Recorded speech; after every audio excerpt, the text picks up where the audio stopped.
fate en kol suk changa nu le pa te ta na sia tu nu le pa te ta na sia tu he sia se na ni lawa soi se po ani lawa amar sa tun tu ma hian klem te soi kan tu ma nau pam kan en kol na ko a hian mi thiam ten an lo mu cha chu tu lai a hian nau pam te kan fate a in ke ni nu le pa te hian counseling hi kan lo ma mo zok dai alo nia nu le pa te hian kan fa te kan en kol da na hian kan ti tur tak kan ti lawa kan ti lo tur kan ti thin ani ti hi mu chwa ani bokani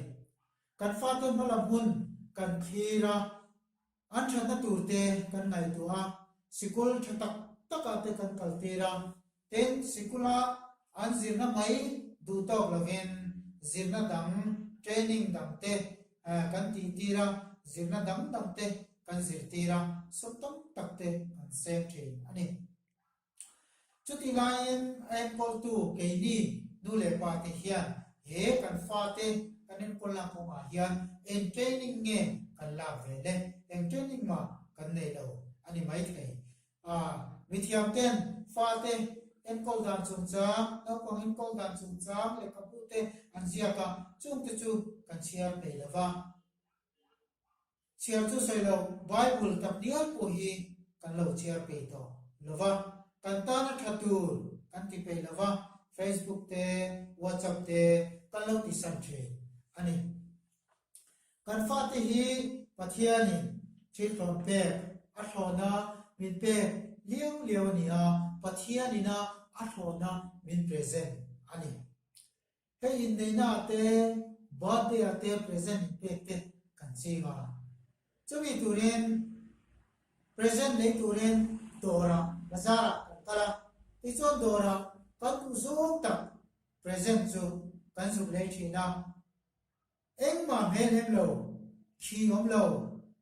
chu ke mani na ka tu tak pha kan su lei thina ti chuan le khamoi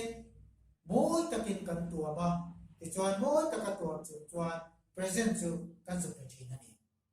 chu tiam bokin pathianin ke mani ne la fanu fapa min pe donin pathian chuan uluk takin alo ena men hem lo amai na tha ati ber chu nu pum chuma moi takin alo tua ma ti chuan fa pathianin milo pe thi ani chu wangin fa te hi pathianin a hit thon pe liao liao pathianin a min present liao liao ani a uluk tak en kol hi kan ti tu alo ni tena dot le chuan zan mudona kan fa te ne na hian thon thu thatak tak soi tu ra ni a miro pui chan chin te iswa chan chin te ayo pa za te dot soi lo tu te thu dik chau soi tu te ni tinin bol tu ra ni a ti te fai na chung chang te hetiam thu tha te hi shri thim tu ani mu chuak te wa nom la ya musi lawa anom lai muna thu tha kan shri thin te chu unsubconscious mind to in aloma chu chu an than nan thin din zimi te chuan allo soi thi ani atop na tan chuan tu lai nau pam te hi an mudu khop maya zinga po thona chang te an lo hlelawa an lo murei chi ani nu le pa te hian kan fa te kai thona hian hau pa in thoro tha che si thona chang ko hlelo ti ten hau pa in kan lo kai tho thi na hetiang hian kai tho lo tu ra ni a chan chu heti hun lai hian harsi lovin anama achang in ding laman leta achang in vi laman leta heti hun lai hian alpha le theta in kara anam thina chu wangin hetiam huna hian kan hau chuan an subconscious mind a thil thalo kan lo tu thina tin mithiam te chuan an lo soi thina ni